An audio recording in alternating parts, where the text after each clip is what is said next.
Song for the SOA, David Rovics, here on Democracy Now!, democracynow.org, The War and Peace Report.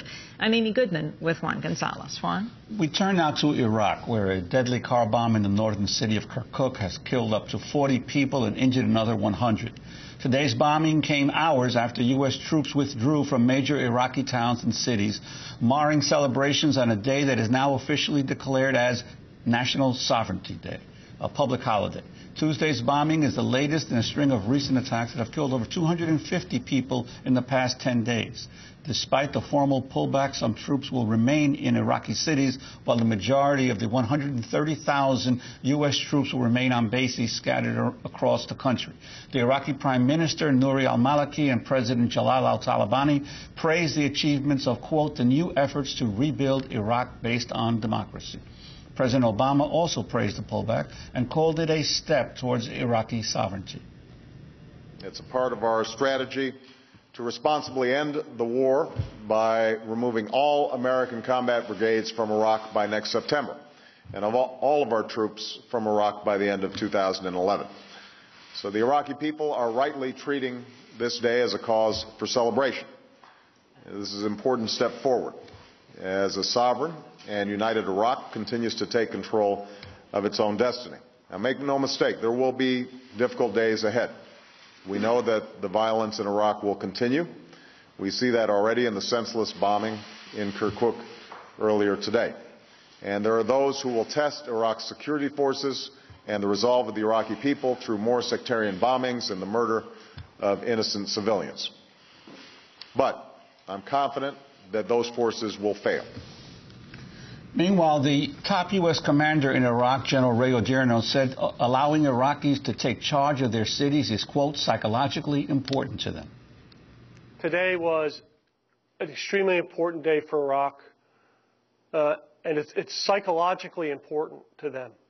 It's psychologically important that they now have made progress with their security forces, that they made progress where they can now take charge inside of the cities.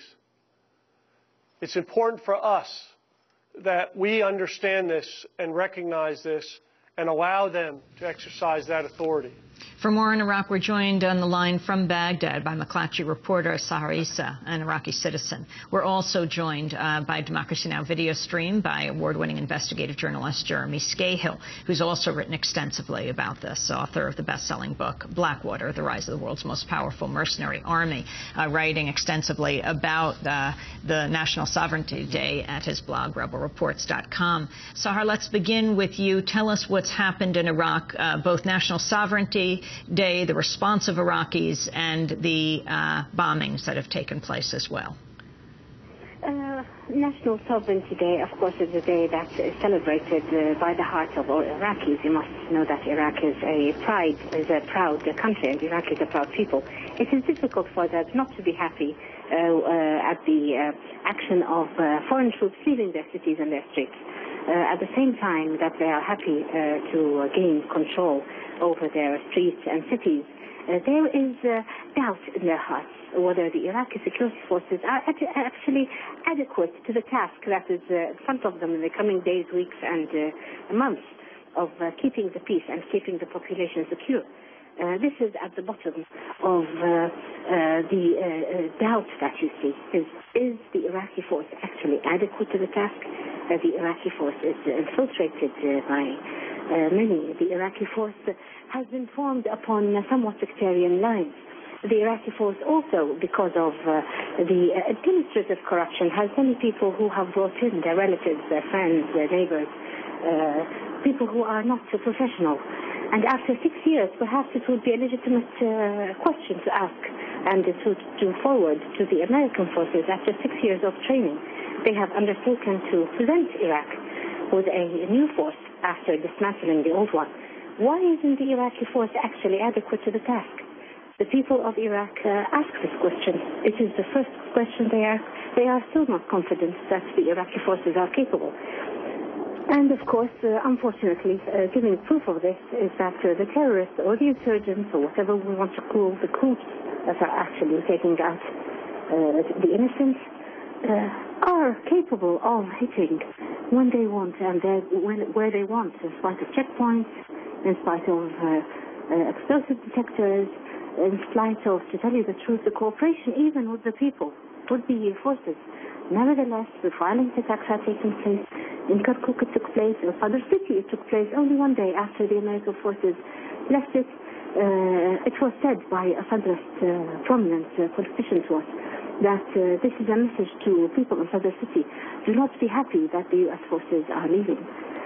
So underlying the happiness of Iraqis to see foreign troops go out of their cities, go out from their thoroughfares, there is fear that perhaps the Iraqi security forces are not adequate to the task.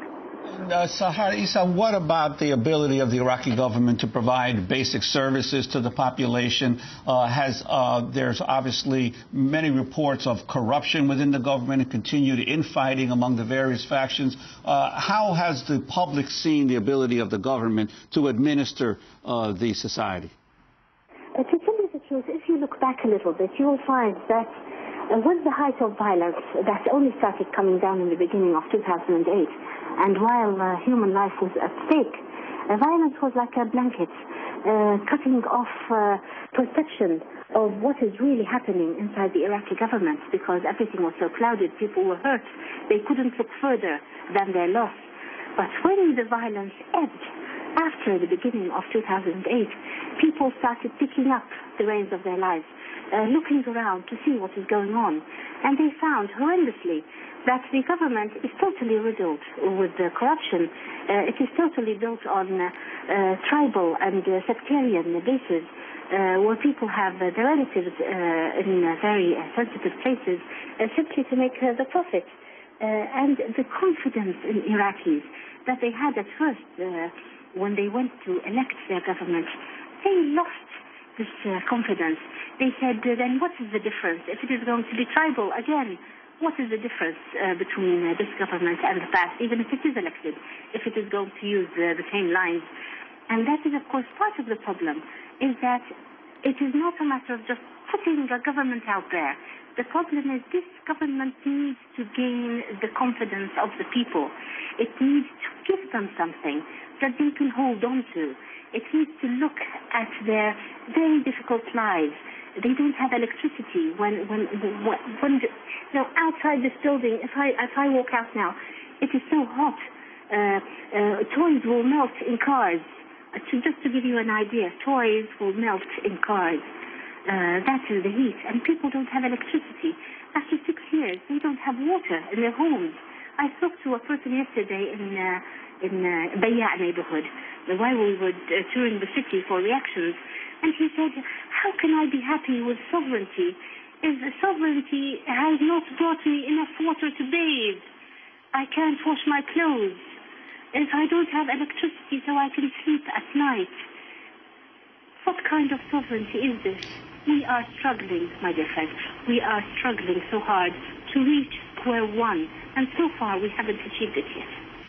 Sahar Issa, are you afraid of having your image known, being identified as a reporter? Oh, certainly. Working for a foreign, never mind a U.S., an American news agency, will have me very clearly titled as perhaps a spy or working for the occupation. People, the simpler people, let us say, can't differentiate between a person who is picking up information and writing things and making things public to extend a hand to other people to know what is actually going on inside our country. They can't tell the difference between this person and the person who's gathering information perhaps for intelligence purposes, preferences. And therefore, yes, of course, I am afraid. No one knows. Only my parents and my children and the people working with me know. And even the people who are working with me, not all of them know where I live.